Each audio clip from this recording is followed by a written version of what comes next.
তাই একজন মানুষ যত বেশি শুকরিয়া আদায় করবে, ভালো জিনিস তার জীবনে তত বেশি ঘটবে। আর কেউ যদি শুকরিয়া থেকে দূরে চলে যায়, অনেক কিছু থাকার পরও নাই, তাহলে তার কি হবে? প্রিফ্রন্টাল কর্টেক্স ঠিকভাবে কাজ করবে না, ডিসিশন নেওয়ার ক্যাপাসিটি কমে যাবে, ফোকাস করার ক্যাপাসিটি কমবে, কর্টিসল ক্ষরণ বাড়বে, ঘুম ঠিকভাবে হবে না। তার মানে সব দিকে ক্ষতি যখন আপনি শুকরিয়া থেকে দূরে চলে যাবেন। আর শুকরিয়া আদায় করলে পজিটিভ জিনিস বেশি ঘটতেছে, মন চাঙ্গা হচ্ছে।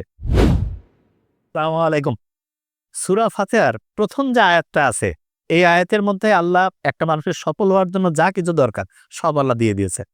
তা আমরা আজকে আবিষ্কার করার চেষ্টা করবো যে এটা কিভাবে একটা আয়াতের মধ্যে আল্লাহ সব ফর্মুলা দিল। আমরা জানি যে কেউ যদি জীবনে সফল হইতে চায়, তাহলে তার প্রথম যে জিনিসটা দরকার সেটা হচ্ছে ফোকাস করার ক্যাপাসিটি। যার ফোকাসিং ক্যাপাসিটি যত ভালো এবং ডিসিশন নেওয়ার ক্যাপাসিটি যত উন্নত, সে তত জীবনে সফল হয়। ওই গল্পটা তো নিশ্চয়ই খেয়াল আছে। বিল গেটস, ওয়ারেন বাফেট একসাথে বসে হচ্ছে ডিনার করতেছে। বিল গেটসের আব্বা আসলো, এসে জিজ্ঞেস করলো যে ওই সময় বিল গেটস দুনিয়ার নাম্বার 1 রিচ পারসন এবং সেকেন্ড ছিল ওয়ারেন বাফেট। বিল গেটসের বাবা জিজ্ঞেস করছে যে আপনারা মানে ওইখানে বিদেশে তো নাম ধরে বলে যে বিল এবং হচ্ছে বাফেট, তোমরা যে দুইজন হচ্ছে প্রথম এবং দ্বিতীয় ধনী হইছো, তোমাদের এই এত পরিমাণ রিচ হওয়ার পিছনে সবচেয়ে গুরুত্বপূর্ণ বৈশিষ্ট্য কোনটা মনে হয়েছে? এই প্রশ্নটা শোনার পরে দুইজন যখন উত্তর দিয়েছিল, একই সাথে উত্তর দিয়েছে এবং একটা শব্দ আসছে, সেটা হচ্ছে ফোকাস। তার মানে কারো কোনো বিষয়ে ফোকাস করার ক্যাপাসিটি যত বেশি এবং ঠিক ডিসিশন নেওয়ার ক্যাপাসিটি যত উন্নত, সে জীবনে তত সফল হয়। তা আমরা অসাধারণভাবে একটা জিনিস লক্ষ্য করছি যে আলহামদুলিল্লাহ রাব্বিল আলামিন, এই যে সূরা ফাতিহার প্রথম জায়া, এখানে যে আমরা আল্লাহর শুকরিয়া আদায় করি, বিজ্ঞানের অবাক হয়েছে যখন কেউ শুকরিয়া আদায় করে তখন তার ব্রেইনের একটা অংশ যার নাম প্রিফ্রন্টাল কর্টেক্স, এই প্রিফ্রন্টাল কর্টেক্স এই যে অংশটা, এইটা আমাদের সবচেয়ে ভালোভাবে কাজ করার যে ক্যাপাসিটি সেটা তখন অর্জন করে। তার মানে আমি যখনই শুকরিয়া আদায় করলাম তখনই আমার প্রিফ্রন্টাল কর্টেক্সের কার্যক্রম মুহূর্তের মধ্যে গতিশীল হয়ে গেল। ব্যাপারটা এরকম, ধরা যাক যে ওই যে মোবাইলে আমরা যেমন হচ্ছে যে একটা আছে না, যে ইন্টারনেট কানেকশনের জন্য জাস্ট একটা জায়গায় প্রেস করলাম, কানেক্ট হয়ে গেল, একদম গোটা ইন্টারনেট জগতের সাথে আমি রিলেটেড হয়ে গেলাম।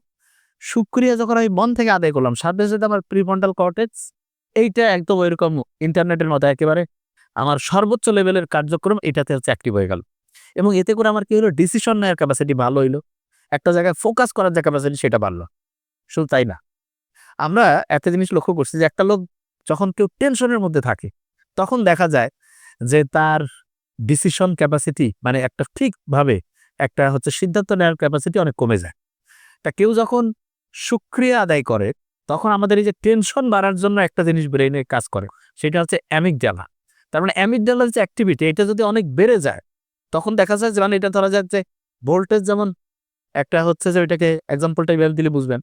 ভোল্টেজ স্বাভাবিক থাকলে যেমন ইলেকট্রিসিটি ঠিকভাবে আসছে, কম্পিউটার, ল্যাপটপ, মোবাইল সব ভালোভাবে হচ্ছে যে যেটা ঠিকভাবে রান করতেছে। আবার যদি দেখা যায় 440 হয়ে যায় ভোল্টেজ, তখন দেখা যাবে যে মেশিন পত্র সব নষ্ট হয়ে যায় না? ঠিক তেমনি করে আমাদের ব্রেইনের যে অ্যামিগডালা আছে এটার যদি অ্যাক্টিভিটি অনেক বেড়ে যায়, মানে 440 হয়ে গেছে, তখন দেখা গেল আমাদের মানে কর্টিসল বলে একটা আছে, উপাদান আছে, এটা বেড়ে যায়। এবং কর্টিসল যখনই বাড়বে তখন টেনশন বাড়বে, অ্যাংজাইটি বাড়বে, এবং টেনশন অ্যাংজাইটি যদি ক্রমাগত থাকে তখন মানুষ ডিপ্রেশনের মধ্যে যাবে।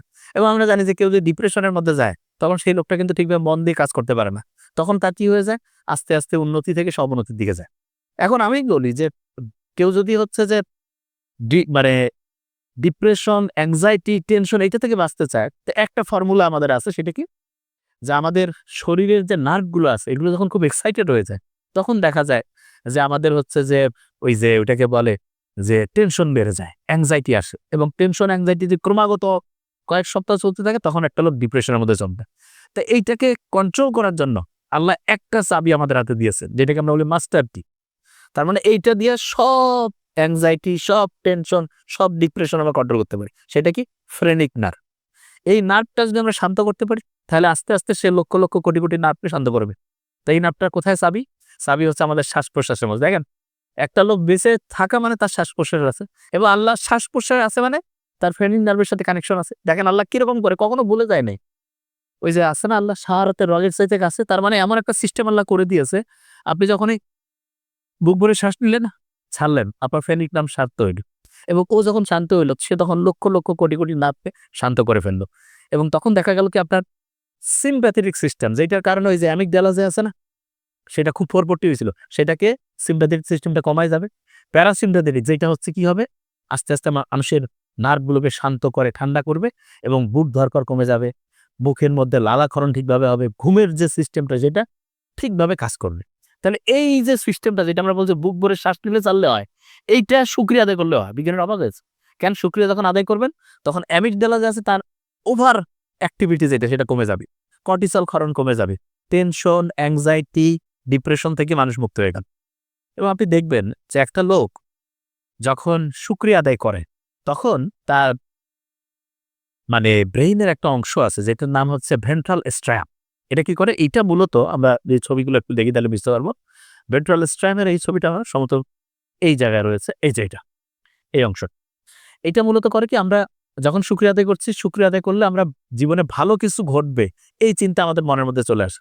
এবং বিজ্ঞানীরা এখন দেখছে সেম কন্ডিশনে আছে দুইটা গ্রুপ, যারা শুকরিয়া আদায় করে তাদের জীবনে ভালো জিনিস বেশি ঘটে। ওই যে আল্লাহর এই কথাটা, শুকরিয়া আদায় করলে বাড়াই দিব। এখন বিজ্ঞানীরা কাছে একজন মানুষ যত বেশি শুকরিয়া আদায় করবে ভালো জিনিস তার জীবনে তত বেশি ঘটবে। আর কেউ যদি শুকরিয়া থেকে দূরে চলে যায়, অনেক কিছু থাকার পরেও নাই, তাহলে তার কি হবে? প্রিফ্রন্টাল কর্টেক্স ঠিকভাবে কাজ করবে না, ডিসিশন নেওয়ার ক্যাপাসিটি কমে যাবে, ফোকাস করার ক্যাপাসিটি কমবে। ওই যে ব্রেইনের যে অংশটা যেটাকে আমি বলছিলাম যে হচ্ছে অ্যামিগডালা, সেইটার ওভার অ্যাক্টিভিটি হবে, কর্টিসল ক্ষরণ বাড়বে, ঘুম ঠিকভাবে হবে না। তার মানে সব দিকে ক্ষতি যখন আপনি শুকরিয়া থেকে দূরে চলে যাবেন। আর শুকরিয়া আদায় করলেন, পজিটিভ জিনিস বেশি ঘটতেছে, মন চাঙ্গা হচ্ছে। শুধু তাই না, আমরা অনেক সময় যে ফ্যামিলির আত্মীয় স্বজন, বন্ধু বান্ধব, এদের মধ্যে যে পারস্পরিক সম্পর্কটা ভালো করতে চাই না, এইটারও শুকরিয়ার গুরুত্ব আছে। তখন কেউ শুকরিয়া আদায় করে তখন দেখা যায় এখানে একটা আছে অ্যান্টেরিয়র, এইটা সিঙ্গুলেট কর্টেক্স, এই যে অ্যান্টেরিয়র সিঙ্গুলেট কর্টেক্স, এইটা আবার অ্যাক্টিভ হয়। এইটা কি করে? পারস্পরিক যে হৃদ্যতাপূর্ণ সম্পর্ক যেটার সাথে অক্সিটোসিনেরও সম্পর্ক আছে, সেইটাকেও সে অ্যাক্টিভ করতে পারে, অ্যান্টেরিয়র সিঙ্গুলেট কর্টেক্স। তাহলে আপনি খেয়াল করে দেখেন যে একটা মানুষের জীবনে দরকার কি? ঠিকভাবে ফোকাস করা, ঠিকভাবে ডিসিশন নেওয়া, যেটার সাথে প্রিফ্রন্টাল কর্টেক্স জড়িত সেটা শুকরিয়া আদায় করলে বাড়তেছে। টেনশন, ডিপ্রেশন, অ্যাংজাইটি থেকে বের হয়ে থাকা, সেটার সাথে সম্পর্কিত কোনটা?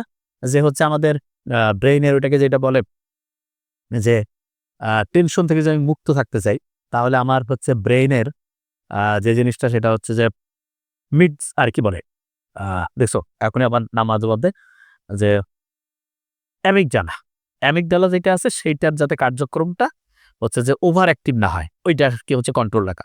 এবং আমরা চাইলে কেউ ধরা যাক শুকরিয়া আদায় করতে যদি আমি পারি, তাহলে ওই ফ্রেনিক নার্ভ যে কাজটা করে আমার সবগুলোকে শান্ত করা, ঠান্ডা করা, সেই কাজটা কিন্তু অটোমেটিক হয়ে যাবে। তার মানে ওইটা আলাদা করে বুক ভরে শ্বাস নিচ্ছি, ছাড়তেছে, এবং সেই সময় যদি শুকরিয়া আদায় করি মনে মনে শুকরিয়া আদায়ের সাথে, তাহলে তো ডাবল অ্যাক্টিভ ওয়েতে কাজ করবো। এবং সবচেয়ে ইন্টারেস্টিং জিনিস হচ্ছে পারস্পরিক যে বন্ধুত্বপূর্ণ সম্পর্ক, যেটা থাকলে মানুষজন কি হয়, দেখা যায় যে তার যখন আপনি বন্ধুত্বপূর্ণ সম্পর্কে থাকবেন তখন হবে কি, অক্সিটোসিন ক্ষরণ হবে। অক্সিটোসিন করে কি, রক্তের যে নালীগুলো আছে না, এই নালীগুলোকে পরিষ্কার করে।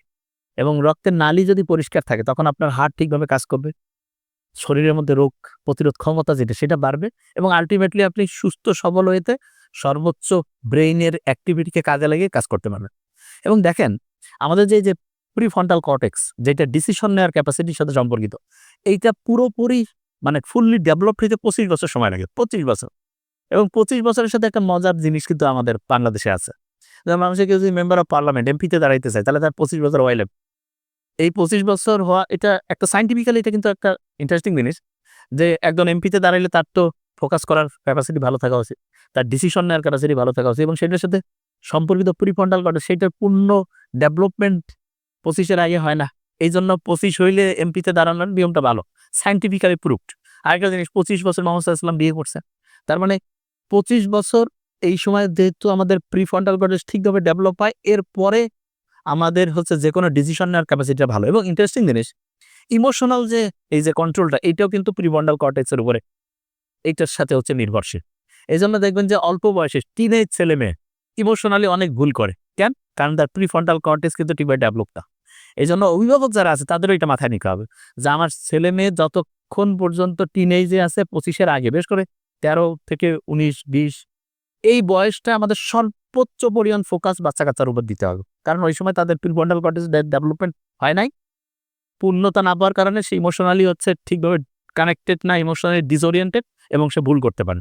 এই সময় তাকে বেশি পরিমাণে তাকে ডিসিশন নেওয়ার ক্যাপাসিটি যেহেতু তার কম, তাহলে তাকে হেল্প করা আমাদের জন্য খুব কার্যকর, মানে খুব একটা গুরুত্বপূর্ণ কাজ।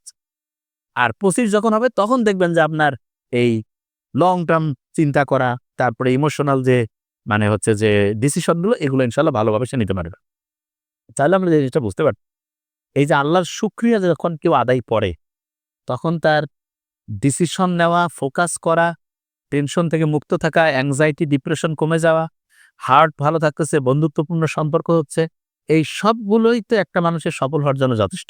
তাই এটা আল্লাহ সূরা ফাতিহার ১ম যে আয়াত আলহামদুলিল্লাহি রাব্বিল আলামিন এইটার মধ্যেই দিয়েছে।